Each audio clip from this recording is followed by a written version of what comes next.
20 күндө үйлүү болуп отурам. Абдан ыраазымын. Мен күткөн да эмес даже. Штаб төлөм канча бердиңиз? Көргөнүңүз. Эчте көргөн жок. Нөл. Мен сыймыктанып атам сиз мененчи.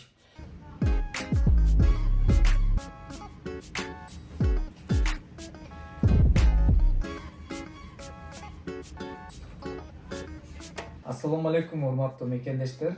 Бизде бүгүн өзгөчө сделка, өзгөчө дегенде кандай десем, кардарыбыз өзү Иваново шаарынан келди. Үйдү дагы Иваново шаарынан алып атат. Сделкабыз Москвада, бирок эмне үчүн Ивановодо болуп атат десеңиздер, анда видеону да толук көрөсүңүздөр, анан кийин түшүнөсүздөр.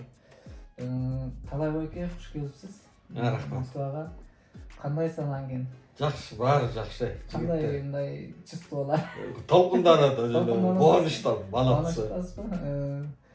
Анан сизге азыр бир нече суроолорду берип кетейин, анда сөз башынан болсун. Москвага куш келипсиз? Жакшы келип алдыңызбы, кыйналбай? Келдик, жакшы. Талай байке, айтсаңыз, биздин агенттикти кайсыл жактан көрдүңүз?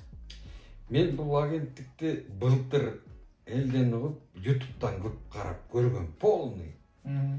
Ошо сен жүргөн жигит, жанагы эжең жүргөн Самара, ошолордун баарын тең көрүп, бирок негедир токтоп калган былтыр. Бирок эме телефонун алып байланышкам августта. Кайсы документтер керек деп, анан мен да орустарга кетип ошо менен 6 ай жүрүп, 6 айдан кайрылып, 7 мартта кайрылгам. 20 күндө үйлүү болуп отурам. Абдан ыраазымын. Мен күткөн да эмес даже. Бизде мына туугандар ушундай да, өзү мындай бирөөнүн жумушу алдыга кетсе, мындай токтото албай каласың. Сиздики мисалы 20 күндө аябай өтө эле бат болду да. Мына 7 мартта кайрылган, бүгүн 27 март, уже 20 күндөн кийин. 20 күн экен. Сделка. Көпчүлүк мисалы биздики неге болбой атат, анда дегендер болот да. Вот эми ар кимдин иши ар кандай да, мисалы документациясы башка, ишканасы башка. Вот ошого тууралуу ушундай мүчүлүштүктөр болот мисалы. Мисалы, бул сиз иштеп аткан жерден ишканаңыздан банкка начар жооп берип калышы мүмкүн. Ушундай ситуациялар болушу мүмкүн. Анан талай байке, айтсаңыз, сиз жана айтып аттыңыз эле да, бизден мурун башка агенттиктерге кайрылдым эле депчи, башкаларга барып көрдүм эле дедиңиз го. Сизге кандай мындай кызмат көрсөтүштү алар? Бул алды документтерин баарын, эмне требовать этчи, ошонун баарын тең бердим. Акчасын да төлөдүңүз? Ооба, бир жумада эме деди. Одобрение алдым. Короче, эми үй издей баштайбыз деди. Ошо менен үй издеп, анан чой эле берди, улам убакыт. Анан аягында тажадым, уже 6 ай өттү срок. Анан рахмат дедим да кете бердим.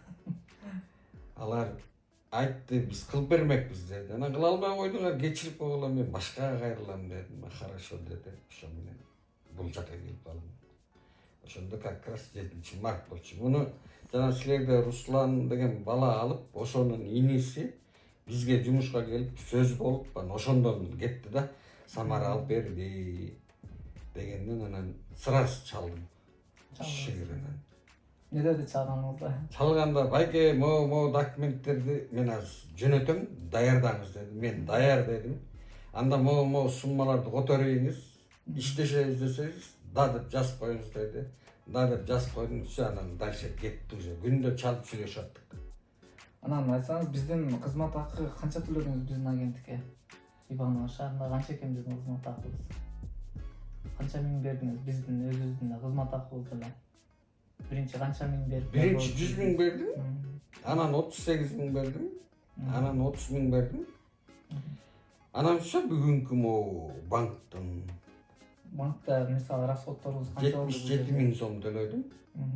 Ошолорду неге төлөгөнүңүздү көрдүңүз да? Көрдүм бүт баарын. Страховка, аккредитив, госпоштина, электронный регистрация.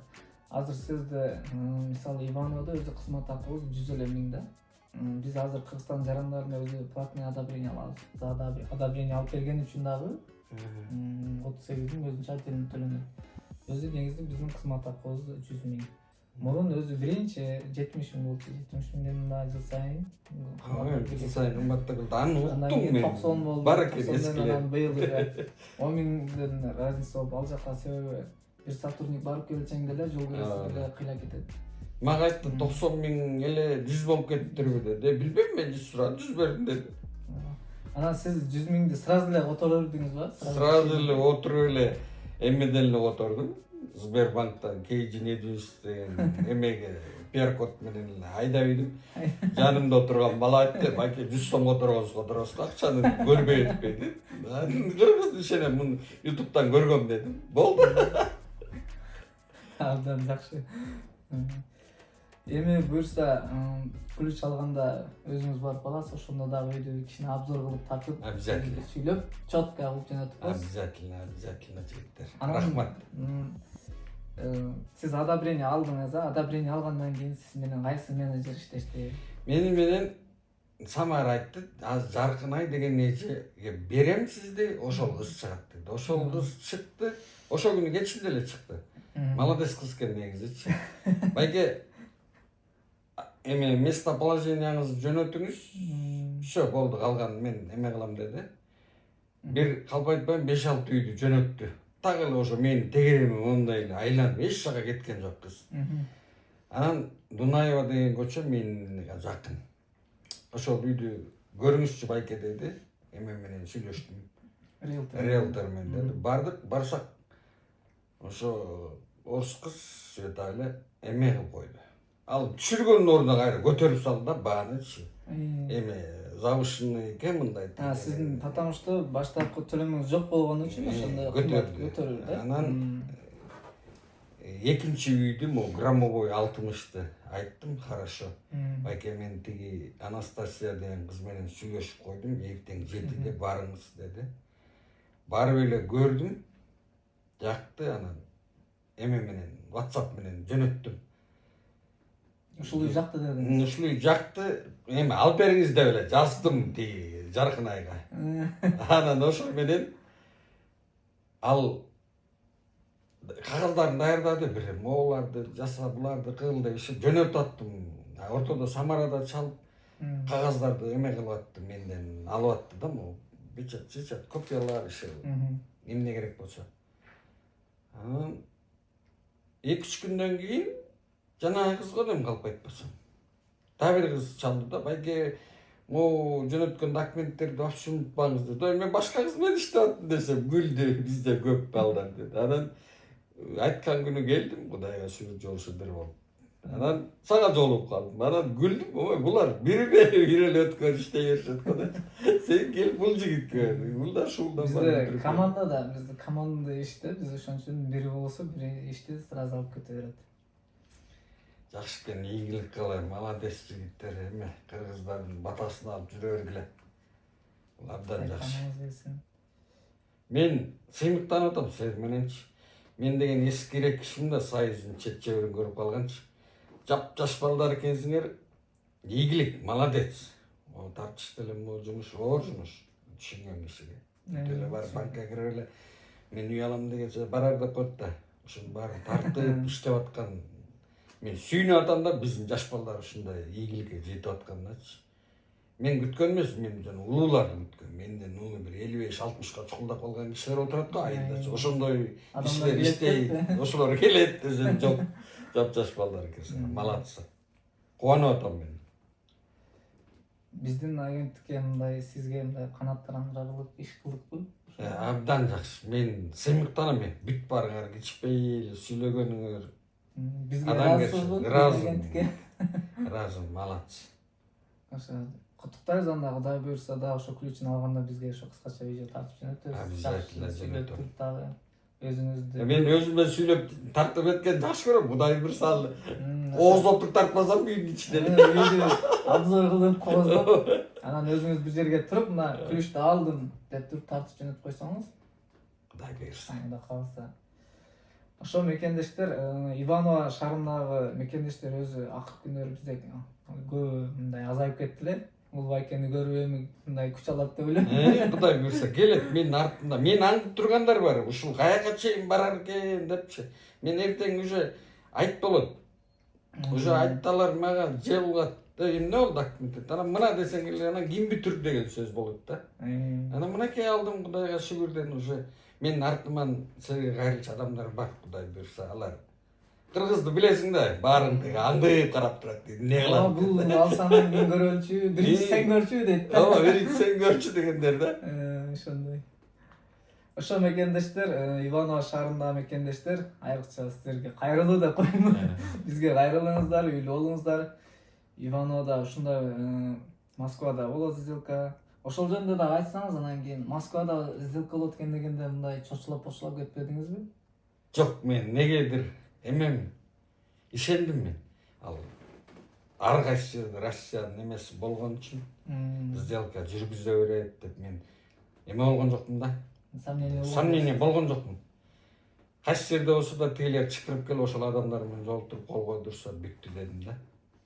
Баштапкы төлөм канча бердиңиз? Первоначальный взнос. Эчтеке көргөн жокмун. 0.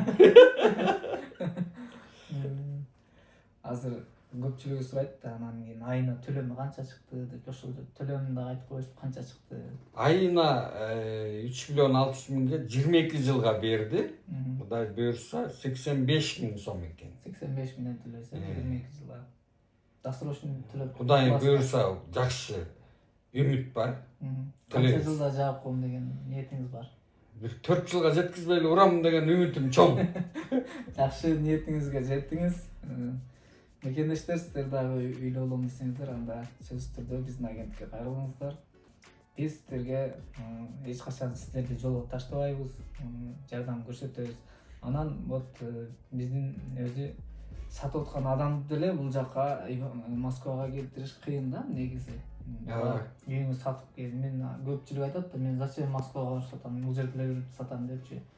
Ошо мекендештер, бизге кайрылгыла, сөзсүз түрдө сиздерге жардам көрсөтөбүз. Замат жигиттер, ийгилик.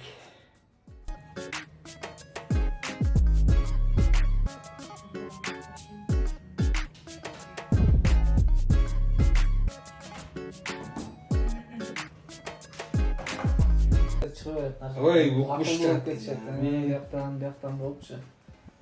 Үй алам дедиңизби, ниет кылдыңызбы? Болду, эч кимди укпай.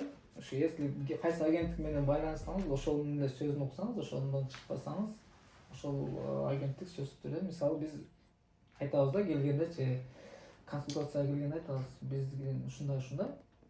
Бизди уксаңыздар, жарым жолго таштабайбыз.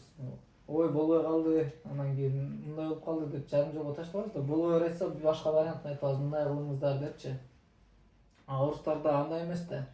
Орустарда жүрө берет, о, не получится деп. Ошентип жүрө беришет экен, анан эме экен да. Буларың деген кетиргиси келбейт экен клиентинчи. Конечно, кетиргиси келбейт. Мүчөл алып жүрө берет экен да, анан деген. Алардын компьютеринде дагы эме экен, көрсөттү мага. Эмне деп сүйлөшкөнүң, каяка барганын, кайсы саат бүт баары деген эме бар экен алардачы. Эмне деп коет жанагы? Видео наблюдениеби? Ошо эме компьютерге түшүп турат экен. Мисалы үчүн мен чалдым да, клиент чалды бул убакта. Бияка бардык, бияктан жолуктук, муну менен сүйлөштүк, ошонун баарын тең түшүп турат экен. Мен ошонусуна таң калдым да. Эми ошол мындай да, ошол кетип аткан убактысын аларга жумуш да, ошону эми ошону акчага эсептейт да, сизди ошентип созуп барып анан кийин болбой калды деп коет да. А бизде андай эмес да, мисалы биз если убакыт созулса дагы результат кылабыз. Болбой калса да, мисалы анча-мынчалардыкы действительно документация жана туура келбей калат. Анча-мынчалар действительно 1 жылдан кийин да калгандар болот да, мисалы. Андайлар эми клиенттердин 100-үнүн 99-унун бирөөсү эле ошондой болот да, бирөө эки ошондой болот. Ооба да, мен өзүм дагы ак көңүл жан досторго айтып алып атпайбы, үй алганда мындай тиңдей жан ошол жаман экен, чалып алып качан болгон деп. Анан деген группабыз бар да, 25 бала. Анан бүт кызы бар, эркеги бар, угуп турат, көрүп турат. Анан жаман уялат кезде талай албайтып койду, мынтип койду деп. Анан огойт эле намыстан эме кылам мен. Туруп кайра көрсөтөм дедим эле. Ак көңүл жаным эметип коюп атпайбы, мен үйгө аракет кылып атам, орустар менен депчи.